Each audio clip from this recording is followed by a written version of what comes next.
Hello people, कैसे हो सभी लोग। Welcome to SSC lab. SSC lab पर आप सभी का स्वागत है। बढ़िया, एकदम फर्स्ट क्लास गुड मॉर्निंग वाला फील आ रहा है। 7 AM वाला फील, गुड मॉर्निंग वाला फील। सोचो जैसे जैसे ठंड करीब आएगी ये फील और ज़्यादा बढ़ता जाएगा। अभी आप लोग बढ़िया नहा धो के लेक्चर ले रहे हो, धीरे धीरे फिर कंबल में आओगे, फिर रजाइयों में आके लेक्चर होगा, है ना। एनीवेज, खैर इतना लेक्चर बढ़िया है कि आप लेक्चर को रजाई में लो, चाहे कंबल में लो, चाहे कहीं पे भी लो। बढ़िया चीज तो बढ़िया ही लगती है, तो वो हमेशा ही बढ़िया लगेगी। बट कोशिश करो कि हम लोग एटलीस्ट सुबह फ्रेशन अप होके टेबल पे करें, तो जितना मैं पढ़ाऊंगी सब याद हो जाएगा।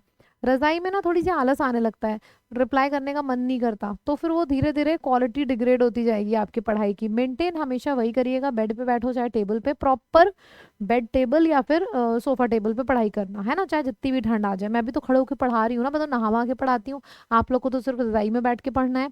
इतना तो मैनेज करना पड़ेगा भाई सबको। इतना बढ़िया लेक्चर है, मजा तो तभी आएगी, है ना। चलो फिर शुरू कर दिया जाए without wasting any time. The Hindu editorial में आप सभी का स्वागत है।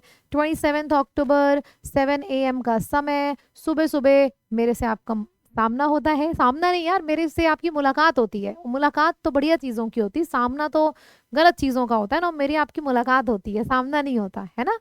सो happy to be here with you all. और फ्राइडे के लेक्चर्स में तो कुछ एक अलग सी खास बात होती है। एक्चुअल में जो लेक्चर है ना, मंडे से फ्राइडे 7 AM होता है, तो ऐसा लगता है कि कुछ लोग दूर जा रहे हैं 1-2 दिन के लिए, तो वाली फीलिंग आने लगती है जैसे फैमिली मेम्बर्स दूर जाते हैं, है ना। तो ये फ्राइडे का लेक्चर इसीलिए मैं और ज़्यादा एक्साइटमेंट में पढ़ाती हूँ। चलो जी, फिलहाल यहाँ पे मूव करते हैं आगे। The Hindu 7 AM warm up session. Warm up session में पहला क्वेश्चन ये रहा, कॉन्फिडेंट। क्या रहा पहला क्वेश्चन आपके सामने। अब आपको सिर्फ और सिर्फ इसका आंसर करना है, वो भी एकदम फटाफट स्पीड में।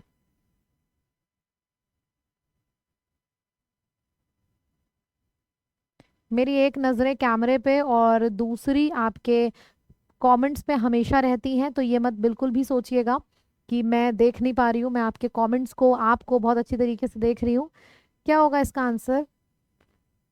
जिसके ऊपर आपको कॉन्फिडेंस होता है वही होता है कॉन्फिडेंट, यानी कि आपका ट्रस्टेड फ्रेंड, उसी के ऊपर तो कॉन्फिडेंस होता है। फिर आ जाता है आपको ऑपोजिट बताना है ओवरऑड का। ओवरऑड,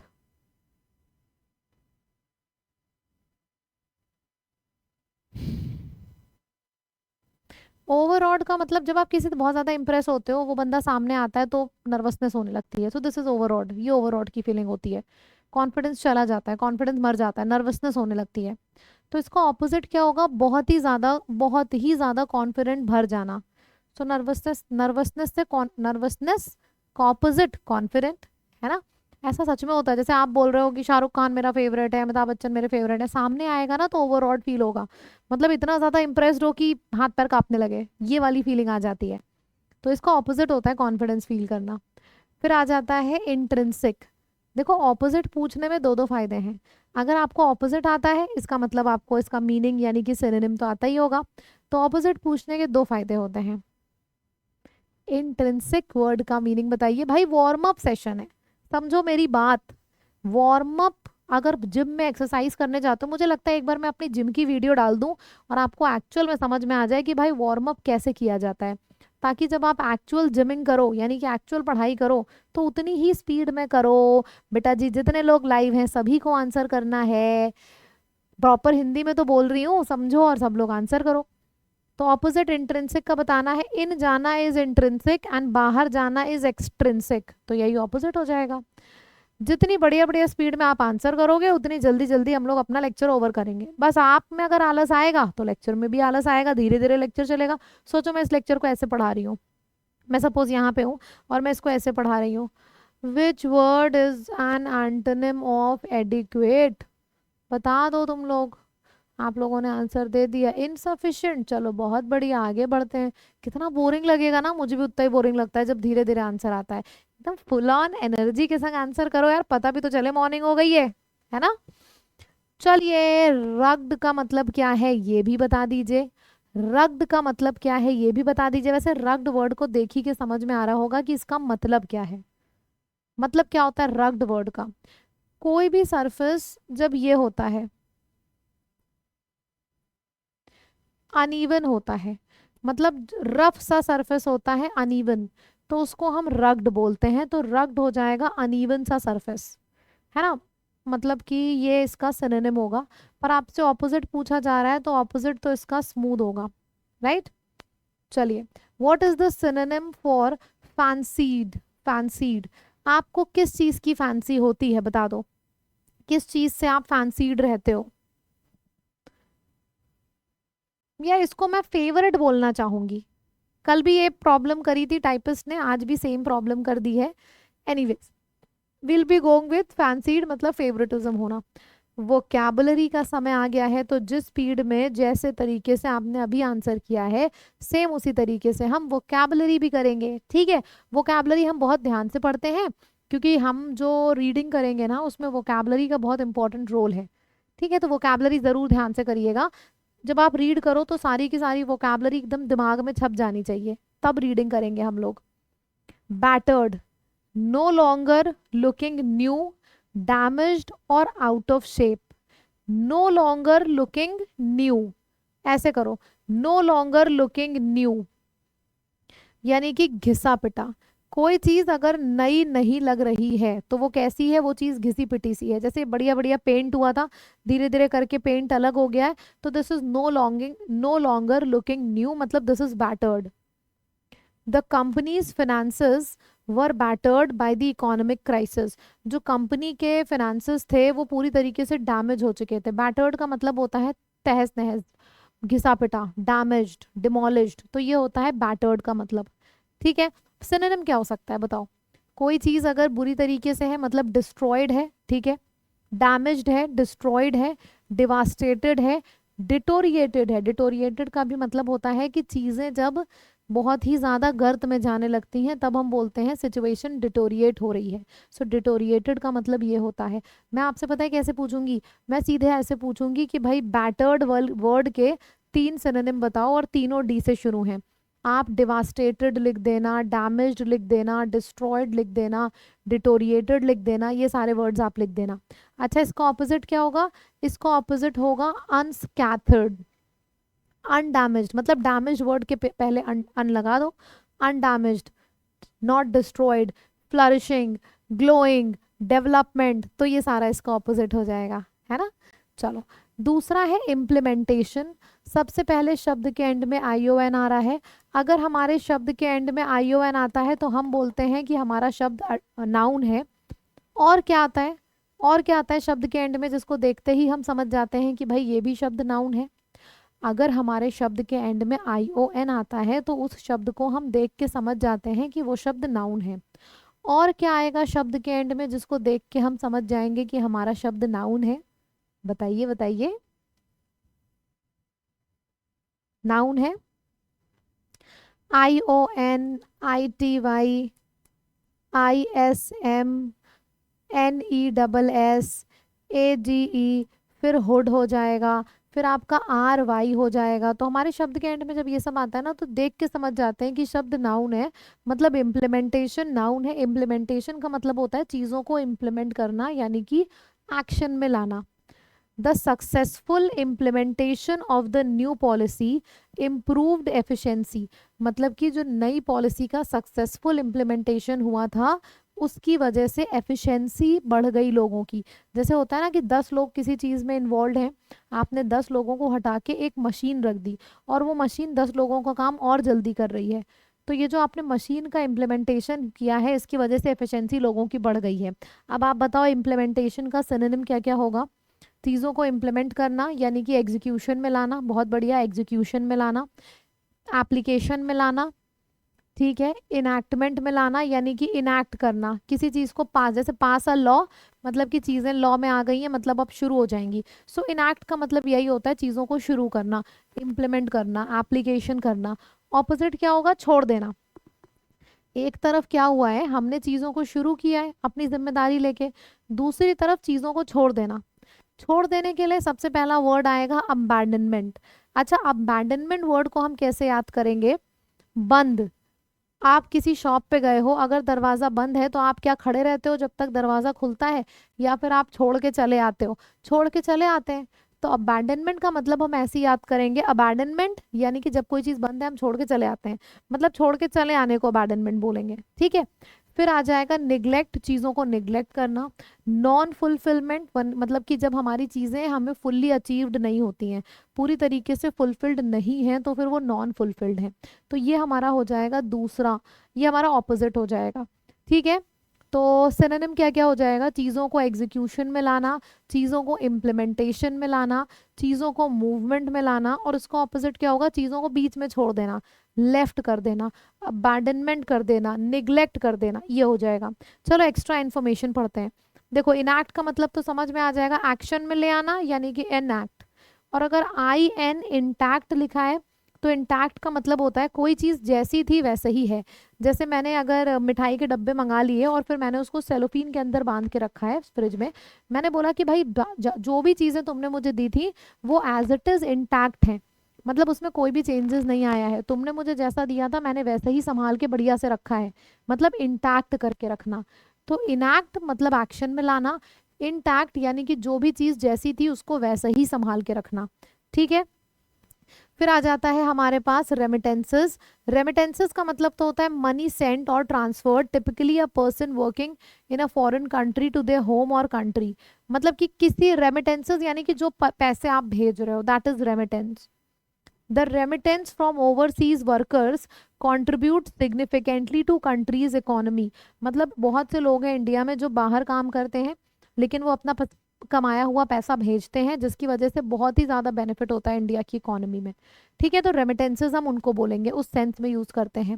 सेटबैक का मतलब क्या होता है, जैसे होता है ना कि इंसान बहुत ही ज़्यादा एनर्जी में किसी काम को कर रहा है, अचानक से उसके घर पे फ़ोन आया, कुछ ट्रेजेडी हो गई है तो उसको सेटबैक लगता है, फिर वो उस एनर्जी से काम नहीं कर पाता, उसके स्पीड कम हो जाती है, बाधा आ जाती है। तो इस न्यूज़ ने एक सेटबैक का काम किया, यानी कि एक बाधा का काम किया। सेटबैक यानी कि हर्डल, बाधा।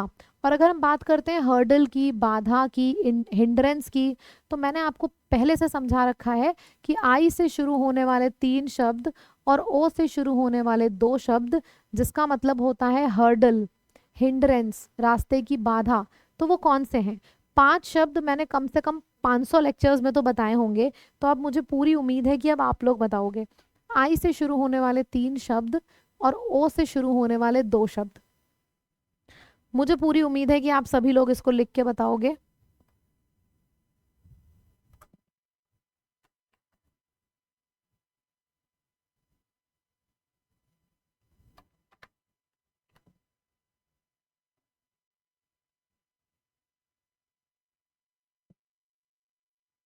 आई से शुरू होने वाले 3 शब्द, impede, impasse, impede, impasse, inhibit.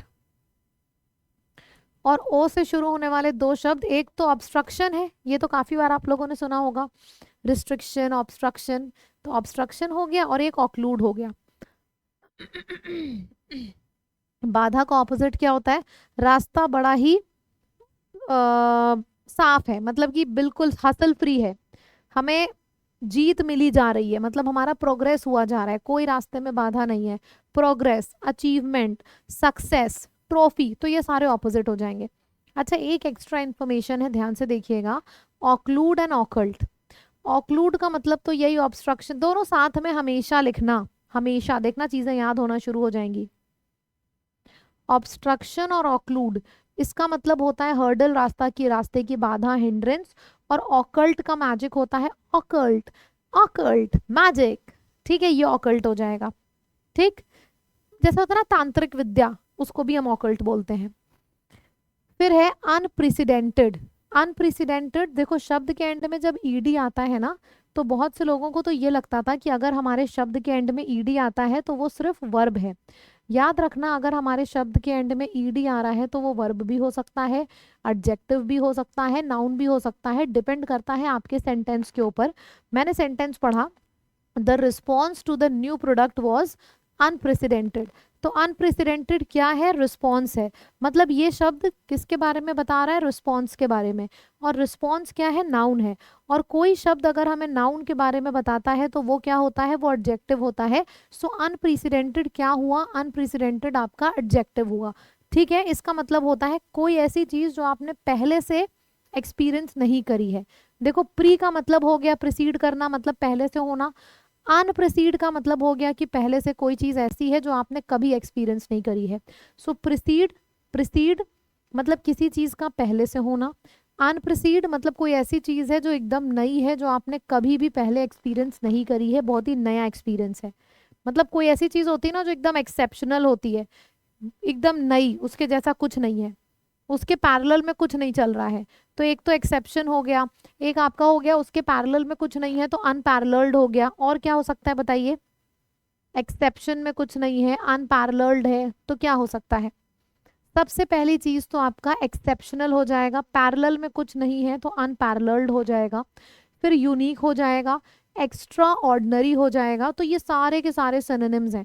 मतलब कोई ऐसी चीज जो पहले की जैसी नहीं है, नई है, एक्सेप्शनल है, सबसे अलग है, यूनिक है, अनपैरेलल्ड है।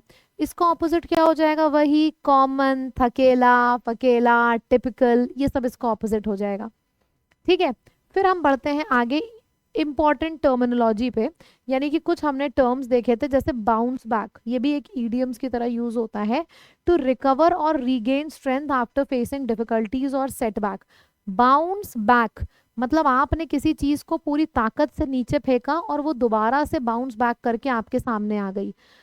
ताकत से आपने किसी चीज को नीचे फेंका है, मतलब किसी चीज को नीचे आपने फेंक दिया पूरी ताकत से, वो बाउंस बैक करके वापस आई है, मतलब उतनी ही एनर्जी, उतनी ही विगर से वापस आना, तो उसको बोलते हैं बाउंस बैक करके वापस आना।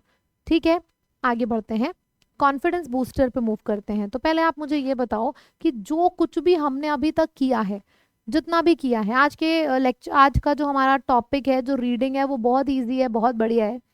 तो आप पहले मुझे ये बताओ, क्या आपको ये चीज क्लियर हो गई बढ़िया से, अच्छे से समझ में आ गई सबको? अगर आपको अच्छे से समझ में आई है तो बहुत ही ज्यादा ब्यूटीफुली आप इसको, कॉन्फिडेंस आपको अंदर से फील हो रहा होगा और आप रीडिंग बहुत बढ़िया से करोगे। तो कॉन्फिडेंस बूस्टर के लिए अगर सब लोग तैयार हैं तो एक बार कमेंट सेक्शन में रेडी लिख के दिखा दीजिए। अगर आप सभी लोग कॉन्फिडेंस बूस्टर के लिए तैयार हो तो एक बार कमेंट सेक्शन में रेडी लिख के दिखा दीजिए। रेडी, जल्दी से, रेडी रेडी रेडी, कितने लोग हैं रेडी? रीडिंग में बहुत, रीडिंग में मतलब ऐसा है ना कि रीडिंग बोरिंग लगती थी, पर इस लेक्चर के बाद रीडिंग बोरिंग मैं होने ही नहीं दूंगी, वोकैबुलरी बोरिंग होने ही नहीं दूंगी, ये सब चीजें आपको पता चलेगा। तो चलिए यार, आप ही के लिए आ गया एक क्वेश्चन सामने। जितने लोग लाइव हैं, जितने भी लोग लाइव हैं, एक भी स्टूडेंट ऐसा नहीं होना चाहिए जो इसका आंसर ना करे। हर एक व्यक्ति को आंसर करना है। पता है इसके पीछे एक साइंटिफिक रीजन भी है, ऐसा नहीं है कि आप आंसर कर लोगे तो एक दो लोग नहीं करेंगे तो कुछ हो जाएगा। मैं क्यों कहती हूँ हर एक को आंसर करना चाहिए? क्योंकि आपके दिन की शुरुआत जब जीत से होती है ना, कि यार मैंने इतना पढ़ा और इतना मुझे याद हो गया।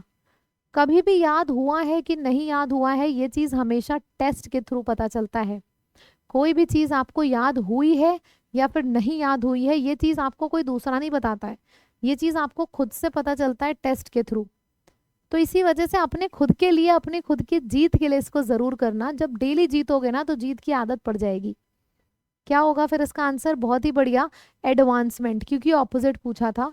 सेंटेंस को खुद से पढ़ो, मैं आपके लिए इंस्ट्रक्शंस नहीं पढ़ूंगी, क्योंकि आजकल एग्जामिनर क्या करता है, इंस्ट्रक्शन में थोड़ा सा चेंजेस ले आता है, जिसकी वजह से बहुत से लोगों का एग्जाम गलत हो जाता है। तो वो आपको भी पता होना चाहिए, सभी को इंस्ट्रक्शंस पढ़ने की आदत सभी को होनी चाहिए। रेमिटेंसेस मतलब आपने पैसा भेज दिया है, दे देना। और दे देने का उल्टा क्या हुआ? किसी चीज को रोक लेना, यानी कि विदहोल्ड कर लेना। बहुत बढ़िया। अनप्रेसिडेंटेड का ऑपोजिट बताइए, और सेम उसी तरीके से इस शब्द को याद करिएगा जैसे ट्रिक के साथ मैंने आपको याद कराया है। जैसे ट्रिक के साथ मैंने आपको इस शब्द को याद कराया है, उसी तरह से ट्रिक के संग याद करना है। बताइए क्या होगा? Unprecedented, unprecedented. देखो, प्रीसीड मतलब कोई चीज पहले से है, अनप्रीसीड यानी कि कोई चीज पहले से नहीं है, नहीं है मतलब वो यूनिक है। तो कोई चीज यूनिक है, एक्स्ट्रा ऑर्डिनरी है, तो ये सारे सिनोनिम हो जाएंगे। ऑपोजिट क्या होगा? टिपिकल। सो ये टिपिकल वर्ड इसका ऑपोजिट हो जाएगा। ठीक, चलिए सिनोनिम आपको बताना है बैटर्ड का. So what is the synonym of this word battered? Battered. Battered. घर बैटर्ड था मतलब डिस्ट्रॉयड था. तो इनफैक्ट आप मुझे डी से शुरू होने वाले 3 शब्द बताओ. एक मैं आपको बता दे रही हूँ, एक मैं आपको बता दे रही हूँ, 2 आप और बताओ. डी से शुरू होने वाले 2 शब्द बताओ जिसका मतलब होता है बैटर्ड. कॉन्फिडेंस. मुझ आप जहाँ पे भी बैठे होगे ना, जब सब सही करोगे तो कॉन्फिडेंस आपको आपकी हंसी में दिख जाएगा. वो आपको किसी को दिखाने की ज़रूरत नहीं है, खुद ही से आपको कॉन्फिडेंस आपकी हंसी में दिख जाएगा. बताइए क्या होगा फिर इसी बात पे. Wonderful. Destroyed, devastated, damaged, deteriorated, decreasing, मतलब सभी कुछ इसका ऑपोजिट हो जाएगा. ठीक. चलिए, फिर आ जाता है इम्प्लीमेंटेशन. चीज़ों का इम्प्लीमेंटेशन जैसे मैंने बोला है वैसे ही करवाओ. तो इम्प्लीमेंटेशन वर्ड का मतलब क्या हो सकता है? चीज़ों का इम्प्लीमेंटेशन वैसे ही करवाओ जैसा मैंने बोला है. चीज़ों का इम्प्लीमेंटेशन यानी कि चीज़ों को उसी तरीके से मतलब जो चीज़ें मैंने बनाई हैं इनैक्ट करवाओ, एग्जीक्यूट करवाओ, अप्लाई करवाओ. एप्लीकेशन, एग्जीक्यूशन, तो ये सारा ही सारा आपका सिनोनिम हो जाएगा. ठीक है, बढ़िया, बहुत बढ़िया. अच्छा, ये चीज़ मैं तो डेली रिमाइंड कराती हूँ, आज भी कराऊंगी, क्योंकि एक एक करके हमारे पास से दिन निकलता जा रहा है. हमारे पास से 27 यानी कि 28, 29, बस 2 दिन और बचे हैं. जस्ट 2 दिन और बचे हैं इस ऑफर के. स्टडी लैब ऐप पर जितने कोर्सेज हैं सबके ऊपर 25% ऑफ चल रहा है. देवी 25 कोड आपको लगाना है. और याद रखिएगा, सिर्फ 2 दिन और ये ऑफर है, 2 दिन के बाद ये एक्सपायर हो जाएगा. अपने आप ये ऑफर खत्म हो जाएगा 2 दिन के बाद. तो लास्ट 2 डेज हैं, जिसको भी बढ़िया से पूरा कंप्लीट तैयारी करनी है तो जुड़ जाइए. जुड़ने के लिए जरूर याद रखिए कोड देवी25, इससे आपको ऑफ मिल जाएगा. ठीक है, 25%. 2 दिन के बाद ऑफर खत्म. आगे बढ़ते हैं. एडिटोरियल. एडिटोरियल बहुत बढ़िया आज का. श्रीलंका ने क्या किया है कि कुछ कंट्रीज को बोला है कि अगर तुम्हारे लोग मेरी कंट्री में आएंगे तो वो वीज़ा फ्री आ सकते हैं. मतलब उनको वीज़ा अब लाने की ज़रूरत नहीं है. यार ये बहुत बड़ा चेंज है. मतलब कि आप दूसरी कंट्री में जा रहे हो बिना वीज़ा के, ये सच में बहुत बड़ा चेंज है. श्रीलंका ने क्यों किया है ये सब? ताकि उसका टूरिज्म इंक्रीज हो, और ज़्यादा से ज़्यादा लोग आएँ. एक्चुअली श्रीलंका को बहुत सेटबैक मिला है. आपको पता है ना श्रीलंका के संग क्या क्या चीज़ें हुई. इकोनॉमिक क्राइसिस हुए, फिर जो सुसाइड बॉम्ब्स लेके लोग एंटर कर गए थे. काफ़ी काफ़ी नुकसान हुआ इसकी इकोनॉमी को. तो ये फैसला इन्होंने निकाला है क्योंकि श्रीलंका में बहुत से टूरिस्ट आते हैं. लेकिन सबसे ज़्यादा टूरिस्ट इंडिया से आते हैं, पता है, श्रीलंका में. तो बहुत ही बढ़िया, बहुत ही इजी गोइंग पैसेज है आपका. आराम से पढ़ते जाइए, हम लोग समझते जाएंगे. ये रहा आपके सामने पहला पैराग्राफ. ध्यान से पढ़िए और पढ़ने के बाद कमेंट सेक्शन में लिखिए ma'am done.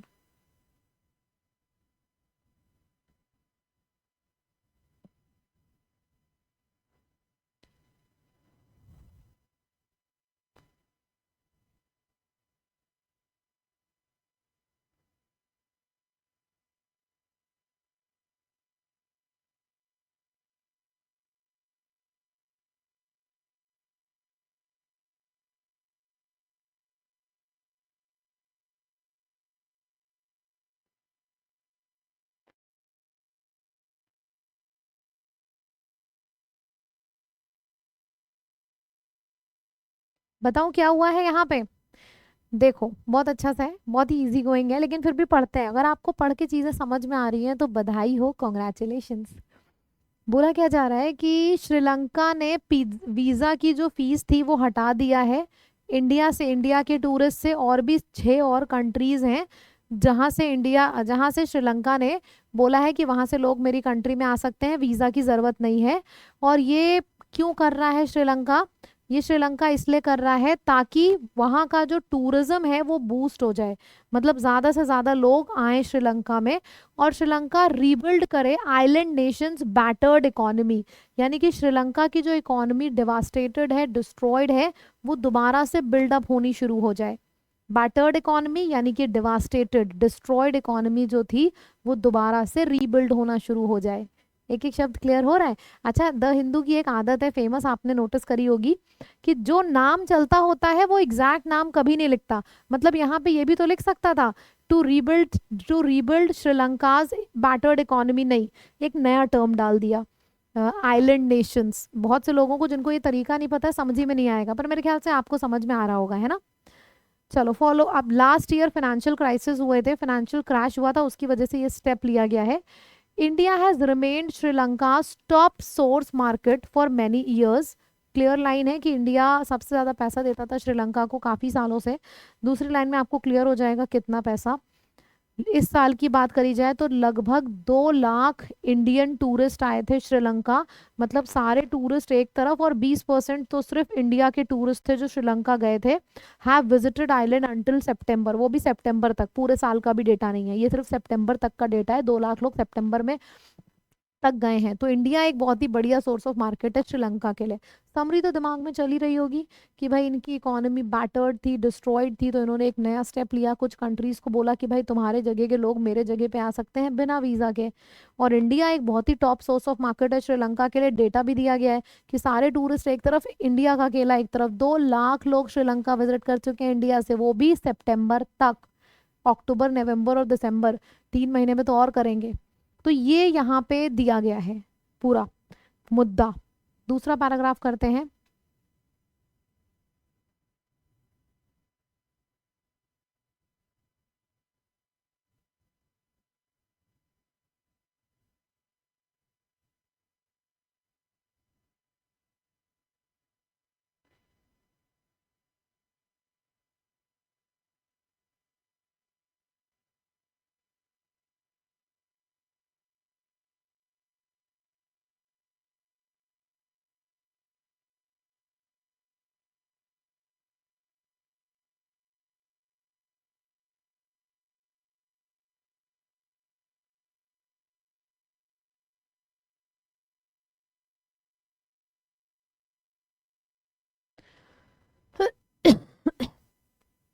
As a part of its decision this week, इस वीक जो उसने काफ़ी डिसीजन लिए उसका एक ये पार्ट है कि कैबिनेट ने अनाउंस किया कि हम इम्प्लीमेंट करेंगे पायलट प्रोजेक्ट को टू इशू फ्री टूरिस्ट। ये पायलट प्रोजेक्ट है, नया नया प्रोजेक्ट है, लॉन्च कर रहे हैं, देखते हैं कैसा जाता है। इसको पायलट प्रोजेक्ट बोलते हैं कि visa tourist from China, India, Russia, Thailand, Indonesia, Malaysia, Japan, इन ये सारी जगहों को फ्री फ्री वीज़ा, मतलब यहाँ के लोग बिना वीज़ा के आ सकते हैं श्रीलंका।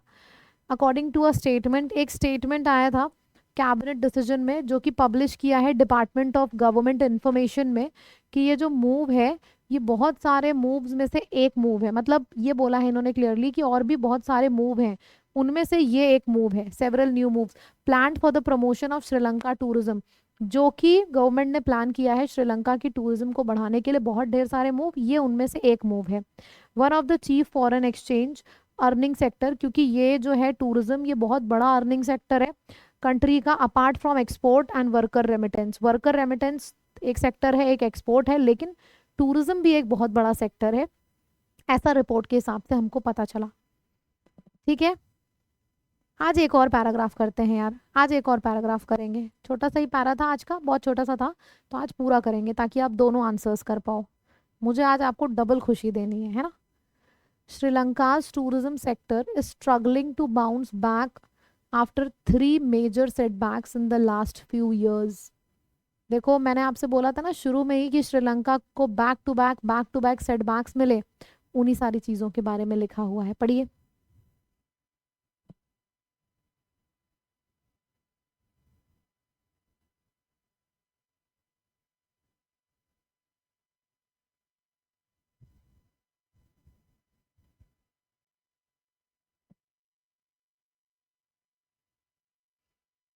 बोला जा रहा है कि श्रीलंका के जो टूरिज्म सेक्टर है ये इतना ज़्यादा स्ट्रगल कर रहा है कि हम दोबारा से बाउंस बैक करना, यानी कि बुरी बुरी तरीके से गिर गया था, दोबारा से एनर्जी के संग खड़ा होना आफ्टर 3 मेजर सेटबैक्स। पिछले सालों देखा जाए श्रीलंका की हिस्ट्री बहुत गंदी रही है, कुछ सालों से 3 बैक टू बैक ऐसी चीज़ें हुई जिसने श्रीलंका की इकोनॉमी को क्रैश करके रख दिया। तो अभी दोबारा से they are trying to rebuild themselves. तो सबसे पहले क्या हुआ ईस्टर संडे टेरर अटैक 2019 में क्या हुआ था, वही सुसाइड बॉम्बिंग वाला कि टेररिस्ट आए थे। सुसाइड बॉम्ब मतलब पता है ना क्या होता है, कि जो टेररिस्ट होते हैं उनके लिए सिर्फ एक भगवान होता है, टेररिज्म, उससे ऊपर कुछ नहीं होता है। वो बॉम्ब वाले जैकेट पहने और खुद जाके लोगों के बीच चर्च में बैठ गए, फट गया पूरा चर्च, उड़ गया, लाखों मौतें हुई। तो एक तो ये इवेंट हुआ। फिर कोविड के बारे में तो सब जानते ही थे। फिर इकोनॉमिक क्राइसिस हुए 2022 में। मतलब सोचो 19, 20, 21, 22, 4 साल से ये सब चल रहा है। तो अभी यहाँ की जो इकोनॉमी है, it's trying to bounce back, मतलब दोबारा से वो एनर्जी से वापस आने की कोशिश कर रही है। अभी तक जो इंडिया का टूरिस्ट है, they were charge $20 with their visas application online, कि तुम अगर ऑनलाइन वीजा के लिए अप्लाई करोगे तुम्हारा $20 चार्ज किए जाएंगे। The decision to issue free tourist visa, अभी डिसीजन लिया गया है कि हम फ्री टूरिस्ट वीज़ा दे देंगे। तो श्रीलंका वाले ऐसा एक्सपेक्ट कर रहे हैं कि पहले पैसे लेते थे, अब फ्री दे देंगे, तो इसमें काफ़ी ज़्यादा बूस्ट मिलेगा इंडियंस को। ऐसा लोग इंडियंस को श्रीलंका और ज़्यादा जाएंगे, ऐसा उनका एक पायलट प्रोजेक्ट है, तो उनको ऐसा लग रहा है। वैसे ऐसा होता भी है। वीज़ा न हसल फ्री कौन वीज़ा बनाए, बढ़िया है घूमने जाना ही है फॉरेन, श्रीलंका चल चलो, बहुत से लोग ऐसा सोचेंगे, देखिएगा। अच्छे से पूरा पैराग्राफ दिमाग में चल रहा है। अब चलो आपका टेस्ट है कि पैराग्राफ आपका दिमाग में अच्छे से चल रहा है कि नहीं। दोनों क्वेश्चंस का आज आप आंसर दोगे। ये पहला क्वेश्चन है, what is the primary reason for Sri Lanka's decision to waive the visa fee for tourist from India and other countries. क्या है main reason to reduce the number of tourist? पागल हो क्या, ऐसा क्यों होगा? Generate more income? नहीं। बूस्ट मिले टूरिस्ट अराइवल्स को, बहुत बढ़िया, थर्ड वाला करेक्ट आंसर है। जितने भी लोगों का सही है अपने आप को +2 नंबर देना मत भूलें। दूसरा है, which countries are included in the pilot project to issue free tourist? कौन कौन सी कंट्रीज हैं, कौन कौन सी कंट्रीज हैं? देखो हमें जहां तक याद आ रहा है इंडिया तो है ही है, ऐसे देखा करो। इन दोनों में इंडिया ऑप्शन नहीं है तो अभी के लिए हटा दो। और रशिया भी आ रहा था, तो इंडिया, रशिया, थाईलैंड, ये 3 तो है ही हैं, तो आपका ये सही हो जाएगा। ठीक है, चल अच्छा एक बात बताओ, इससे पहले आपसे टाटा बाय बाय करें, आज बहुत बढ़िया बात है। इस संडे को, वैसे तो मैंने, मेरा जो 5 बजे लेक्चर होता है उसमें मैंने ये चीज़ इन्फॉर्म करी रखी है, लेकिन फिर से मैं यहाँ पे भी इन्फॉर्म करने जाऊंगी। ये संडे एसएससी लैब के लिए बहुत ही स्पेशल संडे होने वाला है। कल जब मैंने अपनी मैराथन का अनाउंस किया तो मुझे इतना गजब का रिस्पांस मिला स्टूडेंट से, तो मैं ये जानना चाहती हूँ कि आप लोग कितने एक्साइटेड हो। संडे को सुबह 10 बजे से मैराथन लगी है। संडे को सुबह 10 बजे से 12 बजे तक आपकी इंग्लिश की मैराथन होगी। फिर आपकी 12 बजे से लेकर 2 बजे तक रीजनिंग की मैराथन होगी। फिर आपकी 1 घंटे का बीच में आपका गैप है। फिर 3 बजे से 5 बजे तक जीएस की मैराथन होगी। और फिर आपकी 6 बजे से लेकर 10 बजे तक मैथ्स की मैराथन होगी। बात समझ रहे हैं आप लोग? देख रहे हैं इस पूरे शेड्यूल को? मुझे ये जानना है फिलहाल कि आप में से कितने लोग ऐसे हैं जो संडे सुबह 10 बजे के लिए बहुत ही ज़्यादा एक्साइटेड हो और मेरे से मिलने के लिए बहुत एक्साइटेड हो। वैसे तो हमारी फ्राइडे टाटा बाय बाय हो जाता था, फिर मंडे सुबह 7 बजे मुलाकात होती थी, है ना। आज इस बार आपको संडे को भी मैं मिलने वाली हूँ सुबह 10 बजे। तो जितने लोग इस मैराथन के लिए एक्साइटेड हैं और टाइट मतलब अपना टाइम सेट कर लिया है, ज़रूर बताना कमेंट में लिख के। And also one more thing, आपका जो पेड बैच चल रहा है जिसके ऊपर ऑफर है वो भी एक्सपायर हो जाएगा 2 दिन के अंदर, तो उसका भी मैक्सिमम बेनिफिट उठाइए सब लोग। देवी25 कोड है, जिसको लेना है कोर्सेज आप ले सकते हो। ठीक है, ओके। ये रहा, एक बार मैं आपको बैनर भी दिखा दूं। ये बैनर है देवी25, 2 दिन में ये एक्सपायर होगा। ठीक है, चलिए मुलाकात करते हैं संडे को 10 बजे। Tata bye bye everyone.